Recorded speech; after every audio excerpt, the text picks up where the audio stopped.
Hello, welcome to 3 Minutes Engineering Concepts. The idea of this channel is to explain any engineering concept within 3 minutes time. I will be able to explain any fundamental to advanced concept in mechanical engineering and material science. If you like the idea, then please subscribe to our channel and also share our videos and channel details to colleagues and students who can benefit from it. Thank you. Just to recap what we have covered until now, this slide shows you the kinematic equation which relates displacements with the strains. Next, it shows you the constitutive equation which relates stresses with the strains. And finally, the balance equations which is based on Newton's law, that is sum of all the forces should be equal to 0. These are the strong form of equations, so everything is satisfied in a very strong way. And as an analyst, the objective is to find the unknown field variables by solving these system of equations.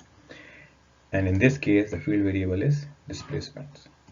So in order to convert the strong form of equations which were shown in the last slide, you need to use some kind of method to convert them into a weak form. And there are many different types of approaches as I discussed in the previous videos.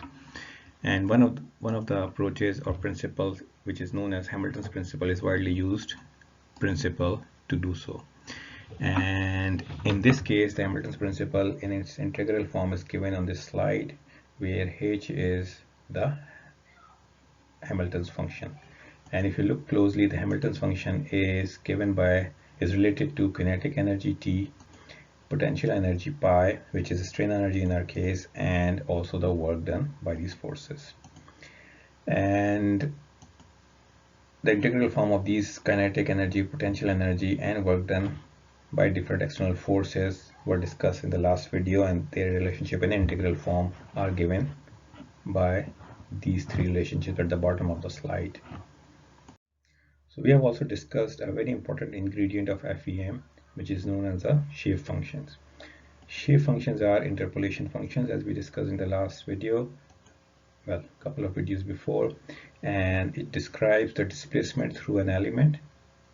If we know the displacement at the nodes, we can interpolate the displacement inside an element in simple terms. So in present case, we were using a 1D truss element and we were dealing with that. So we had two nodes and hence we had two interpolation functions. And in this course, we are only considering linear shape functions. So based on that, we basically derive the relationships for that. However, there could be higher order polynomials which can be used as shape functions. And again, you can look into other books and literature which discuss about that. So just for completion, shape functions, when you formulate those which are given on this slide, should satisfy a partition of unity. This means sum of the shape function at any location should be equals to 1. And also they are designed or derived in such a way that their value at their respective node is 1, while it is 0 at all the other nodes. So for example, if I have n1 and n2 in this slide as shape functions, then my shape function n1 should be 1 at node number 1, while it should be 0 at node number 2. And similarly, it will be for n2, my interpolation function will have a value of 1 at node 2, and it will be 0 at all the other nodes.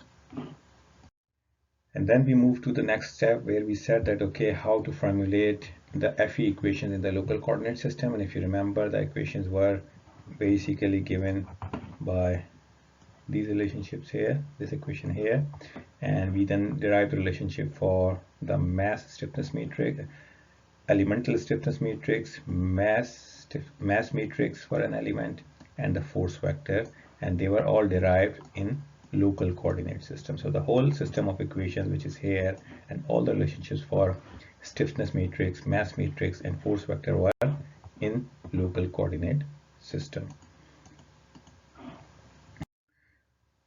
So those equations were in a local coordinate system, but in reality, if you look at a truss structure, which could be a 3-dimensional or a 2-dimensional truss structure, you can have truss members which can have random orientations and which can be very different from one member to another. And in such cases, your global coordinate system is very important, because then you need to really transfer all these local system of equations into global coordinate system. and it becomes really important to do so. So in today's lecture, we're going to look at that how to really formulate the global coordinate system based equations, FE equations, and also how we can convert the elemental local stiffness matrix and elemental mass matrix in local coordinate system to global mass and stiffness matrices. So as I said before, your truss structure can be comprised of many elements with different orientations. So to assemble elemental equations and form global system of equations, one needs to transform the coordinates. And in order to do so, one needs to construct a coordinate transformation matrix which relates physical quantities in local coordinate system to global system. For example, in this case, we can relate the displacements in local coordinate system to global coordinate system by using a transformation matrix, coordinate transformation matrix T, which is given here. So in the next slide, I'm going to explain to you what does this T really means in simple terms. So now the question is how to define the transformation matrix T, which transforms the local quantities into global coordinate system quantities. So we can revisit our fundamental trigonometry, and if you remember, we can use our direction cosines to define the relationship between any local direction with respect to a global direction. So in this case, for example, if I assume that my local coordinate system is small x and small y, and my global coordinate systems are capital X and capital Y, then I can use my direction cosines to find the relationships between different coordinate system transformations. And my transformation matrix, for example, in a truss member case, would look something like this, where Lij is a direction cosine between small x and capital X, and similarly Mij would be small x and small y and capital Y. So this should be small y in this case. So this is my transformation matrix. Once I know this transformation matrix, I can use it to really define to transform any local quantity to a global quantity in real life. And yeah, so that's pretty much it for this case. So as an example, you can see that I am transforming my local force vector to a global force vector by just multiplying by using this transformation matrix. And my global form will, if you remember, my local coordinate system force vector, I already given you the relationship for that, and I'm just denoting the force vector in the global coordinate system as this one in reality. Similarly, I can do the same with any other quantity, and then once I have transformed everything into global coordinate system, then my system of equation will become an FEM system of equation in global coordinate system, and I denote it as capital or uppercase letters rather than the lowercase letters. And you can see I can bear my stiffness matrix, which was elemental local stiffness matrix given by this relationship, this symbol here. I need to do this transformation to really get the global element stiffness matrix, and I can do the same for my mass matrix and also for the force vector, which I just showed you just now. So these are the equations, FE equations for all individual elements. And once we have found all the individual element equations in global coordinate system, we can assemble them together to get the global FE equation system of equations.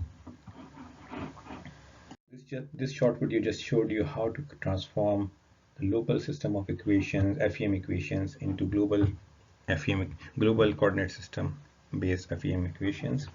And for that, we just need a coordinate transformation matrix, which can be constructed using direction cosines, which gives us the relationship between the local coordinate system and the global coordinate system. In the next video, what I'm going to do, which will be very soon, I will discuss the methods how to assemble the global equations. This means until now we are dealing with one element, so if you have more than one element, how you can assemble the equations to form a global set of equations for FEM. And then the question is how to solve these differential equations. Whether if you're going to do a static analysis, what happens, if you're doing a dynamic analysis, what is happening, and what sort of algorithms are available. Again, I will be just discussing them in brief way. If you're interested in more detail, I can cover them in a separate video if you ask for it. So until that time, please stay safe. These are very testing times for all of us due to this COVID-19 outbreak, and we are all trying to be, most of us are in lockdown situation or in self-isolation. So please stay safe and stay at home and avoid spreading any of these. So I wish you all the best, and I will see you in the next video. Thank you.